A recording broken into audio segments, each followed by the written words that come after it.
fellow travelers. It is SD Traveler here. We are 3 weeks into van life, which, if you guys haven't seen my other videos, they did pretty much all drop back to back, so this is the third one you guys will have. Please check out the other two. They are the starter of kind of this vlog series. It's also a rundown of what's inside the van, what it looks like, and the improvements that were made for the van, because I know you guys were wanting to see that. Currently, as of October 20th of 2022, we are just outside of the Badlands at the moment. And I am in between shifts. It's been a little bit harder with getting good time frames for work. I'm guessing we got an influx of hires. So there's been a constant battle to get hours in, basically. So far, things have been going well. The van is running superbly, which I'm surprised. Knock on wood. Because who knows? I know that I'll have to make some improvements on the inside of the van. There just hasn't been a Lowe's around for me to go to. There are just a couple of little minor things that I'm going to add and make some improvements on. So let's get down to business here. So far, we're going to start with gas prices. So far, the cheapest gas price that I found on this side has been in Missouri at $3.09. That's cheap compared to everywhere else. The highest that I've had so far is 4.2. It's still raining over in Carbondale. I don't know if, and that's Carbondale, Illinois. I don't know if that's obviously changed since then. That was a couple of weeks ago now. And that was just for a day. They went from 3.8 to 4.2, which was dramatic, to say the least. So that was kind of a frustrating moment to have, for sure. Everything else in between has gone from 3.26, 3.28, 3.4. So it's been pretty close. Where we just came from was Pierre, South Dakota, and that's 3.64 right now. 3.4 was all the way over in Sioux Falls. I'm not saying that correct. Sioux. Don't know how to pronounce that. I should probably ask Google. So that was okay. Of course, this is a big van. It holds 30 gallons, so anything that's past 3.4, I mean, you're looking at triple digits there just to fill up the gas tank. It's not cheap, but it is what it is. Currently, I'm still working 4 to 5 hours a day, looking at upping that a tiny bit as we get closer to the holidays to up to 6 hours a day. I am working 6 days a week. And I'm probably going to split it between working a couple hours in the morning and then a couple hours in the evening, just so that I have more time to actually do things outside with Lila, as well as do things by myself, because places like the Badlands don't allow dogs in the park due to dog poop spreading diseases. Which, if you don't believe me, that is a true fact. Please go look it up. If you have dogs, please pick up their poop, because it's not good for the environment. It's not good for places like national and state parks. Where we just came from in Pierre, South Dakota, they have a island, La Framboisia Island, and it's gorgeous. It's 560 acres of land, and there is dog poop everywhere. There was so much dog poop. It's just not good for other species. It's not good for the land. It is full of all kinds of diseases that you don't want to get in the soil and in the crops. I'm not the best dog pooper picker upper, but I do my best. So if you do have dogs and you travel with them quite often, please try to pick up their poop, because it was pretty disgusting. I mean, it was just kind of everywhere. I wish I had my dog pooper scooper with me so that I could have picked it up all the poop, because it was just really frustrating to have that moment. Of course, if your dog has liquid diarrhea, I probably wouldn't try to pick it up. But anyway, I digress on that. So yeah, we can't take her into the Badlands, unfortunately. But that doesn't mean that there aren't plenty of other places for her to go. I mean, she's getting outside like every single day. We're doing anywhere from 3 to 8 miles of walking and getting outside and just letting her roam around and play fetch. She's been doing wonderful. I am so happy with the way that she's been. I've had a couple of moments with her. She just hasn't, like, sometimes she just doesn't listen very well, which is why we have the e-collar, and we do e-collar training every single day. But other than that, she's been doing so well, and she's been so much happier. And in a couple of days, she's got her next ivermectin dose. So far, there's been 0 reactions from that. I did get her tested. If you guys aren't aware, dogs are slightly allergic to ivermectin depending on the breed. So if you were thinking about switching your dog over to ivermectin to reduce the cost and also to help with travel expenses, please get your dog tested before you give them the ivermectin. They can have allergic reactions to it, and it could cause a lot of problems down the road for them. There have been cases where if they have such a bad allergic reaction like a human, they could literally just like have their throat close up. So, I mean, just kind of be aware of that. They could also break out in hives and things like that, normal allergic things. So, if you're considering doing ivermectin, just like I am for Lila, please get them tested. Make sure that it's coming back with a negative instead of a positive before you give it to them. All of the hills that I've researched and looked at, they all have a little bit of ivermectin in it. So you would think that all dogs wouldn't be allergic, but there are some breeds that unfortunately are. Luckily, Huskies, with that kind of genetic intake, they have a much lower chance of being susceptible to that allergy. So, thank God, because, I mean, it's expensive. It's like $30 a pop per pill every month if I didn't go this route. And they don't recommend doing 6 months of pills because they expire, which I didn't know until I got a dog. And that's actually really good to know because I don't want to give her something expired for heartworm medication. Like, that's just not okay. So yeah, that's something else I recommend, making sure that you guys know, like, all of the little things I'm doing to try to save expenses and also keep my dog safe. Let's see. Emotionally, things have been okay. It's kind of up and down. It's like a little bit of a roller coaster because I am by myself. I'm not with a significant other. I mean, I've got Lila, but you can't really, like, have a conversation. So, in terms of that kind of side of things, it's been alright. It's a little on the lonely side, but, I mean, that's just kind of how traveling can be. And I do like being alone. It's just taking a little bit of an adjustment to get used to the fact that this is a long-term thing. It's not a short-term thing, so I'm getting used to that on a day-to-day basis. I also don't have friends, so I don't really text people all that often. I don't, like, have conversations or call people to let them know what's going on. Dad's the only exception, really.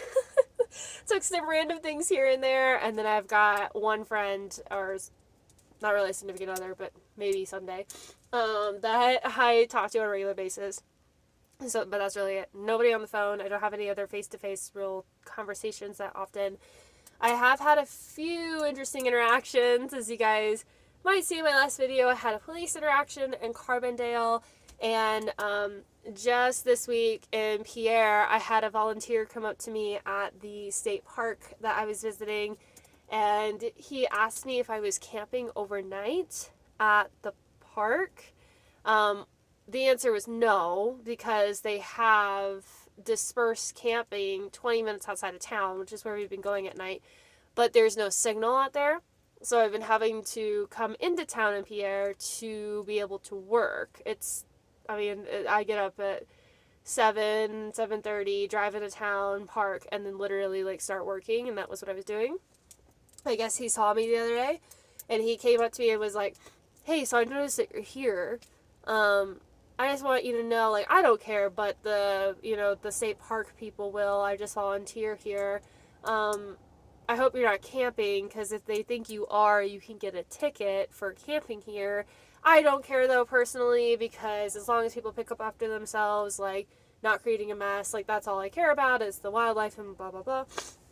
I told him we weren't camping there and told him when we were going, and he then got really excited talking to somebody and, like, just wanted to talk about the island and how long he's been there, which has been since, like, the 1970s, which is, I mean, it's amazing. That's how long he's been volunteering there.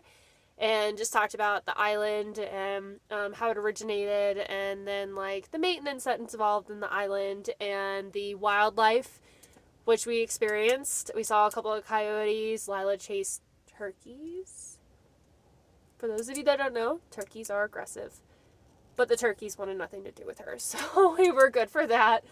And that was really it. And then, like, I left that day to head to the Badlands. So far, those have been limited interactions, but I don't mind too much. I kind of like having the moments to myself. I like having the ability to kind of come and go and, like, enjoy the freedom that I have now, which is really nice. And yeah, luckily no more police have showed up to knock on my door, thank God. We'll see how that goes down the road. We will be approaching 1 month and 6 days. 6 days now. Woo-hoo. And I think the reality of it all is setting in. I think it's finally, like, hitting me, like, I'm really doing this. The first 2 weeks is always really weird because you're transitioning from being in, like, a home, having normal showers, and, like, the ability to have all this room to walk in because the house is much bigger than the van. Having, like, the ability to roll over and be warm when you're in bed and control the temperature. In the van, not so much. This isn't a fancy schmancy Sprinter van. So in Pierre, we were waking up at 7 a.m. to 20-degree weather, and I could see my breath in the van. My hands were ice cold. It was pretty brutal in the morning, and then by noon, it was hot, like, in this van, so it gets warm. It just takes a while. Here, it seems like the temperature is going to be much nicer. We're going to be in the 50s, which might sound bad to some people, but it's actually a lot easier to manage. I'm not waking up and having freezing cold hands, so that's been a good sign. The other thing I've realized is stink bugs are everywhere. They've been getting in my van quite often.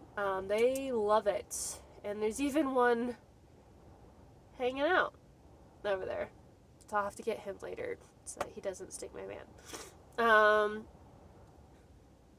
So it's not a perfect setup at all. I have the Mr. Heater to warm things up, but I'm actually going to be getting a heated blanket because my hands have been so cold.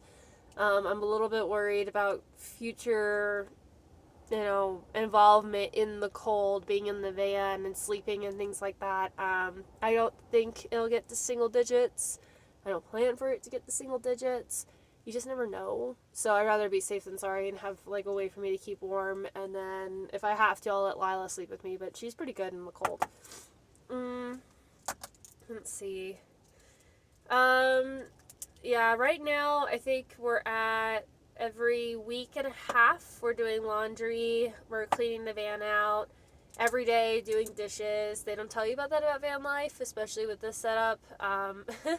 Dishes are like an everyday thing. So you have to fill up on water every 5 or so days, which I have a 6-gallon bucket here, which I use for drinking water and washing dishes.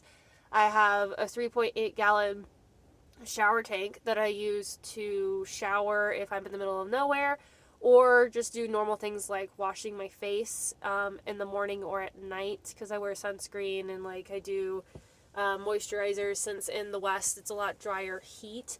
So I try to maintain that as much as possible, not look like I'm homeless. Trash piles up pretty quickly. We throw out trash probably like once or twice a day. I usually try to maintain it to once a day so I don't have to do a lot of back and forth and I don't have a lot of trash. Amazon, which has been an interesting experience. I order a lot of things through Amazon for Lila and myself. I've switched a lot of things over to Amazon because of the convenience of Amazon.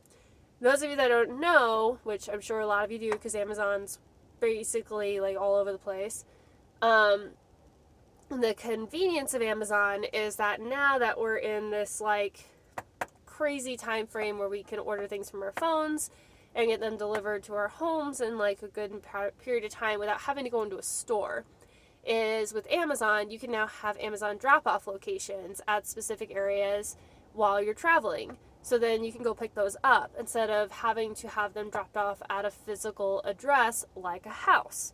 That's actually been really convenient. The downside to that is if you need to return something, they've gotten rid of the UPS drop-off where you don't have to have it in a box, you don't have to have a label on it, it's gone. So now, public libraries, those are your friends. Public libraries charge 10 cents per page to print out whatever it is you need when it comes to documentation. And that's been kind of frustrating because public libraries have firewalls, which are on all of their computers. I understand why. You've got adolescent teenagers and young children that are on those computers on a regular basis. Well, I had to disable one the other day because it would not load Amazon, and it took 25 minutes to get it to come up for me to print a return label. I have tape, I have the box, I have everything else. I don't have a printer. I'm not going to buy a printer. I don't need one for my van. I just need the public library to get their, sheet together so that I can actually, return things. And if Amazon would actually bring back the UPS drop-off without having a box or a label, that would be great to everybody. I actually really liked it because I didn't have to do anything. I can just literally take it, drop it, and walk away. That's it. Nice, easy, simple. Also, I didn't know that this was a thing. They have UPS access points, which I didn't know what that was. Apparently, it's just like a regular store, like an AutoZone, that has a location where UPS can come to pick up returns, or has an area where they can drop off things so that you can come pick it up, which is, again, convenient and wonderful because it's pretty much in every small town. Pierre has 2 of them. Carbondale had 3 locations, and then when you get into the big cities, they have Amazon lockers. So when you order something, it'll just be in a locker. You put in the code, you pick it up, all that fun stuff. So that's been really convenient to have. I don't have to worry about waiting too long to get my stuff that I need. It's a little inconvenient because it's not fast shipping time, so you have to kind of plan accordingly. Take a look at what your route is going to be, and then kind of plan out how many days you think you're going to be on the road before you get to that location where that specific item is being dropped off. That's been kind of a challenge, but I mean, in the long run, it ends up being a lot easier than having to deal with other options to get what you need for traveling.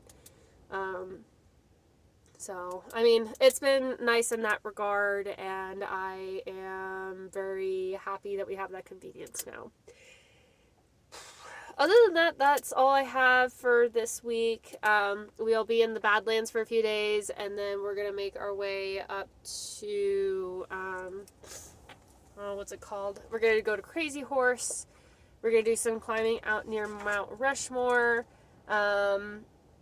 Custer State Park, and the last thing we're going to go do is the Little Devil's Tower. That's actually in Wyoming, if you didn't know that. So that's on the last part of our list. I've always wanted to see it. I've seen it from a very far distance, and I've always wanted to check it out. I've also heard that there's climbing on the Devil's Tower, which sounds terrifying, but how can you go wrong? I mean, I've got to look at it. I've got to see it in person. Even if it's just 5 minutes of my life, I got to know. What's the Devil's Tower like? Is it really a tower? Does the devil really live there? Does he sit on a throne? Because, I mean, if the devil's really there, I'd like to meet him.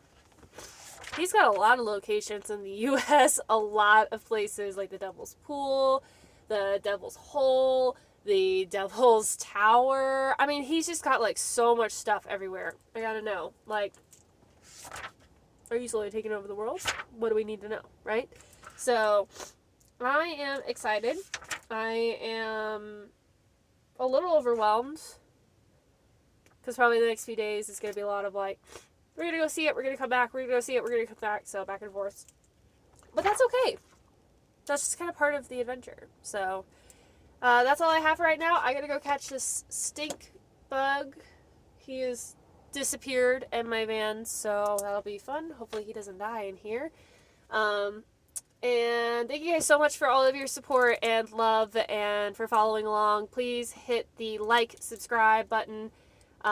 There obviously will be more to come. This is just a weekly vlog to update you guys on what's going on, let you know that I'm well and I'm alive and I'm fine still.